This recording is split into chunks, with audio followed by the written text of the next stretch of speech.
Okay, I'm going to try to go live here.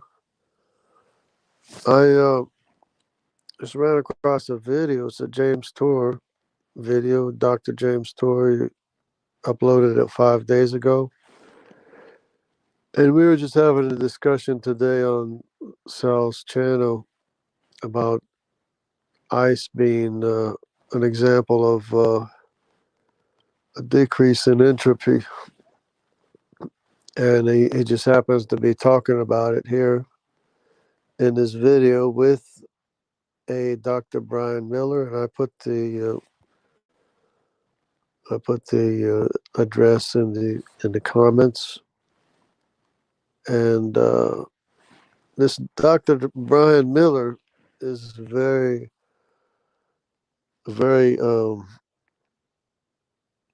what do you call it? I don't want to say learned, but he's very up to date on the latest information on biological systems and everything, and he's an expert on the thermodynamic thing, so he addresses it. It's the first question they talk about. So I wanted to play that.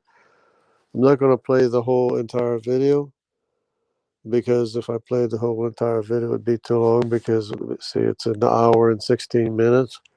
So it's a pretty long video, but it's very good as well. I recommend you watch the whole thing, including the questions and answers, which I might include one of his answers to one of the questions, which is very informative. So let me just go ahead and play the first part of the James Tour video that he uploaded, Dr. James Tour, and it's his interview of Dr. Brian Miller, who seems pretty young, but he's very informed as far as biological things. So let me go ahead with the video, the James Talk. All I can do is play the sound. I can't play the video because I'm on my phone, so I'll just play the video here.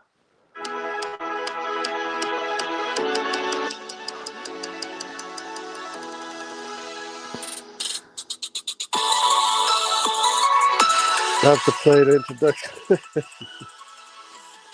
Welcome to the Science and Faith Podcast with Dr. James Tour. I'm Dr. James Tour. This is Dr. I'll be your James Tour. host, and you can find my credentials at jmtour.com, and you can find my social media sites at drjamestour.com. I want to, as with my other interviews, if you want to be part of the audience, He's to a be able PhD. to participate in future podcasts, to be able to ask questions, you could go to signup.drjamestour.com and get on the list for that. This is a recorded interview with a live audience, and that audience is going to ask questions in this recorded video, and that's what will then go up. And the questions I'm are a really practicing good. scientist, but I love Jesus so They're really much. good. Jesus means everything to me. And if you want to know Jesus, if you don't know Jesus, I offer you this. You can send an email to me, tour@rice.edu, and I will meet with you via Zoom. I'll set up a time to meet one-on-one with you and share about how I came to a relationship with Jesus Christ. This is not for believers. This is for unbelievers. And the unbeliever themselves have to send me an email requesting that time. I So if can't you have request a an interview. friend or somebody that you want me to share with, that friend has to write to me, or that child of yours has to write to me requesting that time, and to hear about how I came to faith in Jesus Christ. I will gladly meet with them. It's not a burden for me. I will gladly do it. And with that backdrop, let me introduce our guest for today. It's Dr. Brian Miller, and he is he's research coordinator for the Center for Science and Culture for the Discovery Institute in Seattle, Washington. He holds a BS in physics with a minor in engineering from MIT. Oh, that's and right. a PhD in complex systems physics from Duke University.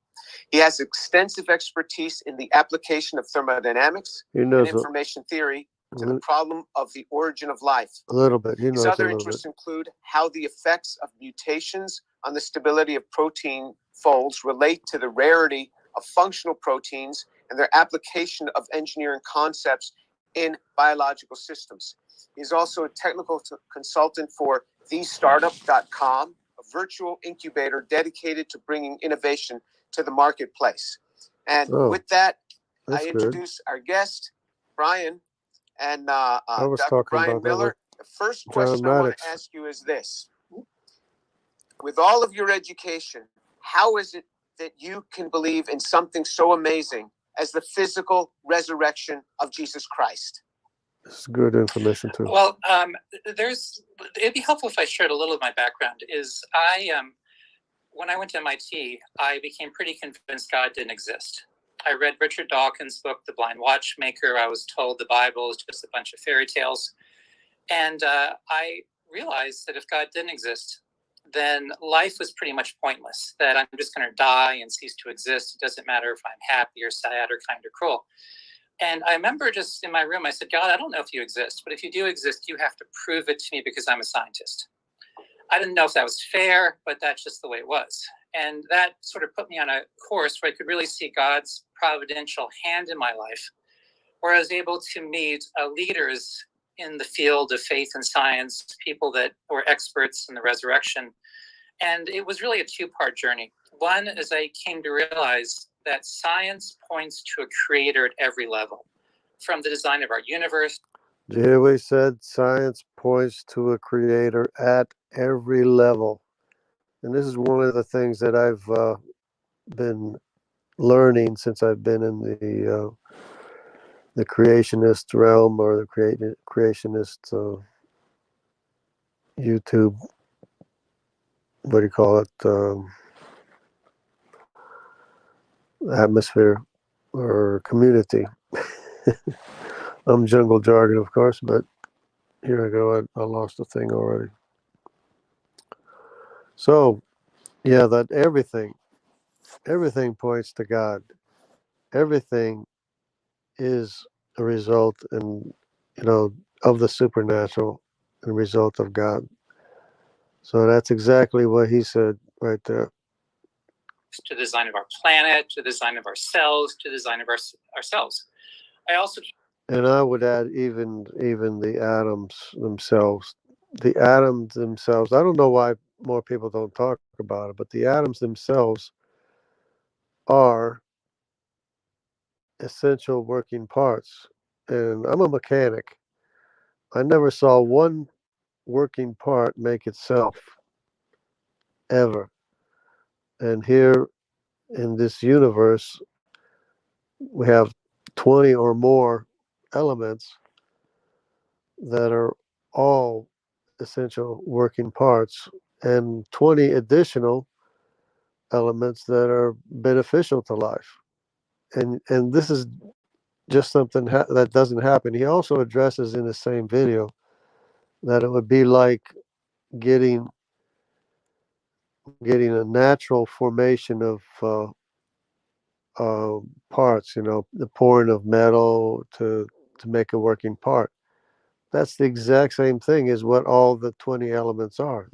They're all essential working parts in biology, without which there would be no biology, there would be no life. If one of those elements were missing. But anyways, just my pet peeve there, because to me, if you ran the statistics of a universe like that, it would be, it's just pointing to intent and purpose. You realize that the evidence for the resurrection of Jesus is overwhelming, both from the history, from eyewitnesses, different things like that. But also, it was encountering God very personally, seeing miracles, experiencing the love of God. So it was both an intellectual journey and a personal journey that I came back to faith and realized. And I think this is really what made the difference for me, because a lot of people want to seek after truth as a hobby. But I told God, if he was real and he proved it to me, I would dedicate my life to serving him, that I would give him everything. And he honored that.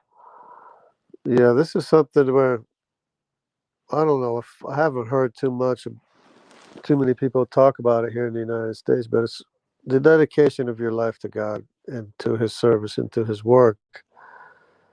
And we had a like almost an ongoing joke when we were kids, when we were growing up, that we would dedicate our lives to God and rededicate our lives and rededicate throughout our lifetime, throughout our childhood. You know, how many times you're going to dedicate and rededicate your life to God. But anyways, that was interesting that he mentioned that he would dedicate his life to God if God would show himself to him. Request. And since that point, that he's shown me that he exists, that Jesus Christ is the Lord of creation, that he died for my sins on the cross, I've dedicated myself to speaking the truth about the evidence for God in Jesus Christ and about sharing his supernatural power to transform lives. That's great. That is great. What an explanation. So it's interesting that you went through this phase where you didn't even believe anymore after reading some of these books, and then it became obvious to you through science. You know, that's a lot of it. You know, I came to know Jesus Christ when I was a freshman in college, and I loved him so much. I loved Jesus so much. It was never a question after that. And the science only underscored all of this, the beauty of the creation. And I can say the same thing as James Torres, that I never doubted the existence of God, and that I always wanted to serve God, except for a time in my life, about 3 years of my life, that I was went away from the church, but should have not gone away from God either. But I had to turn back to God. I had to rededicate or reorient myself back to God. And I spent a year reading the Bible. All I did was read the Bible for a year, and went to Bible school after that. Just the beauty of it. And let me start with a first question here. It's a little bit long, but I want to set the stage for you, because you are in from what I know just an excellent thermodynamicist. And so, Dr. Miller, There we go, thermodynamics. This is the question of the day. This is the question of this video. Here is a thermodynamic aspect of uh,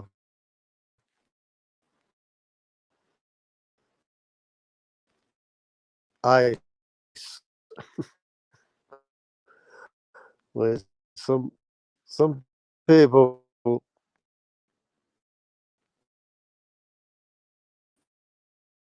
were saying, and somehow they're trying to say that ice is an example of the decrease of entropy. When with the formation of it, the very act of the formation of ice requires heat loss. But so I don't even know how they to higher states of entropy. And so it follows that the spontaneous formation of a living system by chance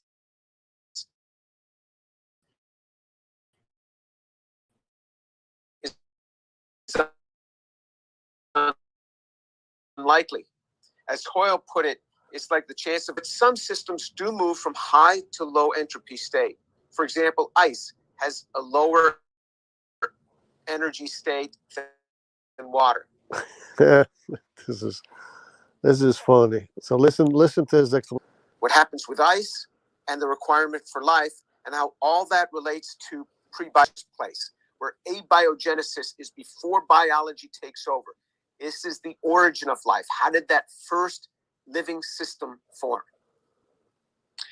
Sure. And entropy is that a system can exist in a certain state. So people say that, well, water has more entropy than ice because there's more configurations and molecules that would correspond to water than to ice. So to say that systems tend toward from low entropy to high entropy is simply saying that systems tend to go to states that are more probable. There's more ways they can happen. It's as simple as that. So if you imagine rolling a dice, there are very, very few ways that you'll roll 1,000 sixes in a row. I mean, there's only one, in fact, and there's a lot of ways you could roll other numbers. So people have argued that the origin of life can't happen because there's also another driving tendency of nature. Yes, nature will typically go from order to disorder or from low entropy to high entropy, but nature also wants to go from high energy to low energy. And those two tendencies at times can work against each other.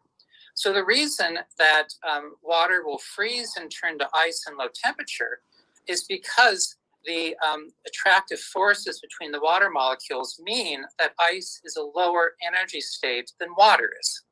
Now, what happens is when water becomes ice, it releases heat into the environment. So when that heat goes into the environment, the entropy of the environment goes up by a larger amount than the entropy of the water goes down. Did you hear that? The entropy of the environment. The probability or the entropy corresponds to how hard it is to roll a certain set of numbers on a dice. But the energy relates to how much the dice are loaded. But here's the problem. Life is a state of both low entropy or very, very high order. It's very improbable. And it's a state of very high energy. So for simple chemicals on the early Earth to become a cell, they both have to go to low entropy, a very, very, very improbable state.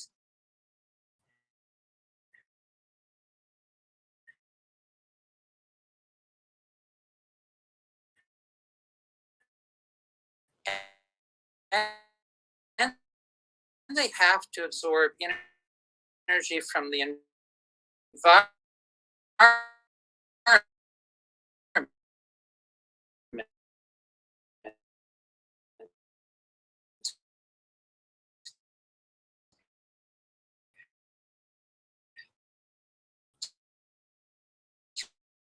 to increase what's called their free energy. That's a physical impossibility that never ever happens in the universe. Except if it has help, which I'll get into. Okay.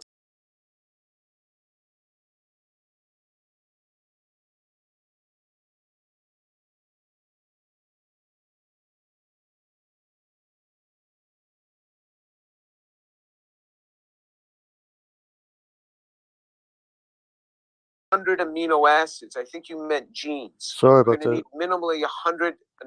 Yeah, I'm sorry. You're correct. We're going to need minimally 100 genes, and I had heard, we're going to need Hello, minimally Doki. 256. Patrick. We need some number of genes. We need something, but what would be the minimal cell? I think My phone is overheating, so that's what the problem. Again. Right, and when I referred to the 100 genes or 100 proteins, which they code for, that wasn't a cell. That was simply, this is a great question. That was simply the machinery needed to produce energy that would keep a cell in. Oops. No, I did it again. Hold on a second. I'm having technical issues here. Hold on. Let me see if I can get back to it here.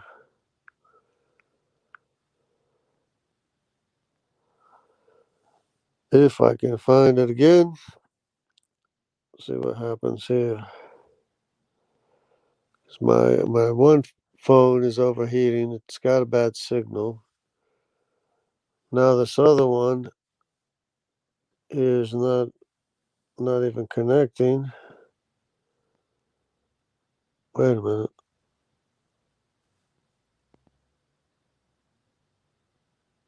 What in the world? I'm not trying to download. Anyway, something's going on wrong here. Let me try this again. Small mutations, and then natural selection selects what's called an abzyme, which is simply an RNA molecule that acts like an enzyme. But here's the problem: if you look at all recent, I'm sorry. Okay, correct. Try again. Minimally 100 genes, and I had heard, we're going to need minimal. This is too hard. This is not working out very well. Small mutations, and then natural selection selects what's called an abzyme, which is simply an RNA molecule that acts like an enzyme. Let me just say, you said we need minimally 100 amino acids. I think you meant genes. We're going to need minimally 100. I'm sorry. Correct. Proteins. He's saying amino acids because proteins are made of amino acids. We need some number of genes. We need something. But what would be the minimal cell? I think you've covered a little bit of that, but answer it again. Sure. So minimal cell. When I referred to the 100 genes or 100 proteins, which they code for, that wasn't a cell. That was simply, this is a great question. That was simply the machinery needed to produce energy that would keep a cell in thermodynamic equilibrium, disequilibrium, or we call it homeostasis. So if you start with chemicals, what happens is as you move that system away from equilibrium, the further you're away from equilibrium, the more the concentrations are different from the environment, the more you've got proteins that are breaking apart, the more the thermodynamic forces are trying to pull you back to equilibrium. Right. So what happens is you've got to provide energy at every stage of the origin of life to just simply fight against the thermodynamic forces pulling you back towards equilibrium. Right. And that's why people like Nick Lane, people like Mary Hansma, they're trying to figure out, could nature produce this energy? And if you look at what could nature produce, either in a thermal vent or mica sheets, it's the tiniest fraction of what would be needed for but the earliest stages of the origin of life. So what happens, as soon as you go out from equilibrium, you've got to have this molecular machinery that fights against the thermodynamic forces pulling you back. It's got to repair the proteins. It's got to repair the cell membrane. It's got to keep the concentration different from the outside. So 100 genes, 100 proteins is an absolute bare minimum just to fight against the thermodynamics. Just to fight against Anything the thermodynamics. And any way you move away from equilibrium, you move right back. Now, if you're going to talk about self-replication, that's much harder. And I showed you from engineering, there's a theoretical limit to how simple a self-replicating system can work. You've got to have energy production. You've got to have information processing. You've got to have control gates. So you ask, well, how simple is a cell? You're going to get, if you look at work by people like Venter, you're not going to get much less than 300 amino acids at an absolute bare minimum. And that's with mycoplasma, which is a parasite. 300. So it lives off a living organism. You mean 300 proteins. 300 enzymes. Yeah, 300 amino acids. Yeah, sorry that confusion. 300 genes, 300 proteins. And if you look at free living organisms, what happens is free living organisms are in a more unstable environment, so they need more genes to deal with that environment. They have to build everything themselves. It's the difference between how you would pack to stay at the Hilton for the weekend versus the middle of the Gobi Desert. You need a lot more equipment if you're in the wild. So the simplest cells we know of have probably have over 1,000 genes and like a megabyte of information.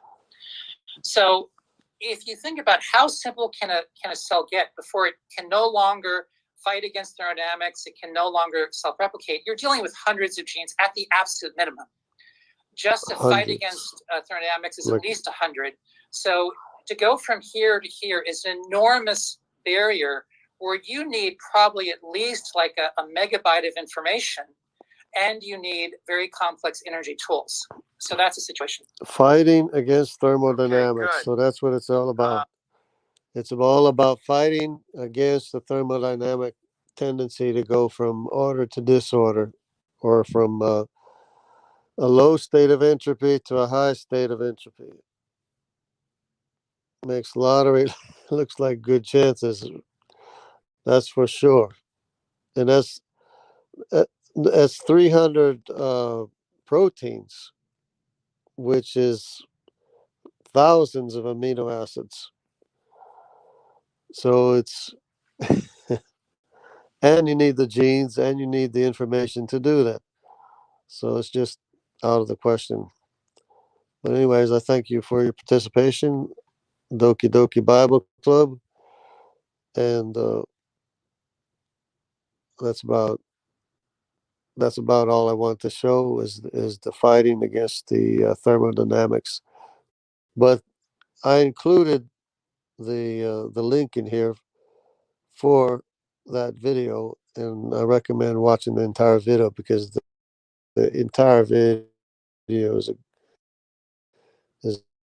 an excellent video, one of the best I've ever seen. So I highly recommend for everybody to watch it. It's on James Tour. Okay, so God bless everybody, and I hope the best for everybody, and that you understand, that everybody is able to understand that everything has a supernatural cause. Everything. See you. Bye bye, and God bless.